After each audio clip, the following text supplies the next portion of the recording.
So the Iran situation with the Ukraine passenger airline flight that gets mysteriously exploded. The retaliation missiles that hit buildings that there were no people in.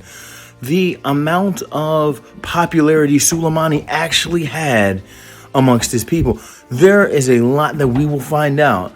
But a lot of times in history, it's not for about 10 years. Now, let's go back to the Cuban Missile Crisis. In the Cuban Missile Crisis, there were ballistic missiles that could carry a nuclear warhead in Cuba, which, if you know anything about geography, is a sneeze off the coast of Florida. Miami, to be exact.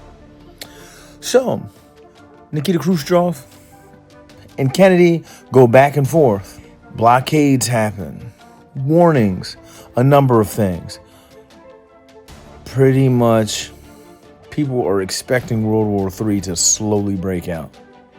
But at the last hour, they come to an agreement. That agreement was that they would take out the missiles from Cuba. What do we find out later? That they only agreed to do that because Kennedy secretly agreed to take out his American missiles from Turkey. As a good faith measure, they promised not to publicize this agreement. So it just looked like they came to an agreement without a give a little, get a little, quid pro quo, blah, blah, blah. Years later, we find out not only did this deal get hinged upon removing Turkey's missiles, and that also was hinged upon, keeping that removal quiet, but there were a variety of other little things underneath the table. Either way, it kept us safe, but you know what? Public opinion is incredible. So both leaders trying to look strong, pragmatic, etc. is a very important thing. I gotta look tough. I can't let them think that Russia twisted my arm or got the better hand. I got to look strong. We can't back down from America. They must know Mother Russia is strong.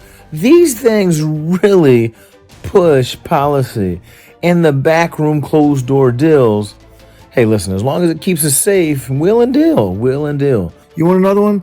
Here's a good internet search for you. Start looking for the people who made the decision to invade Iraq.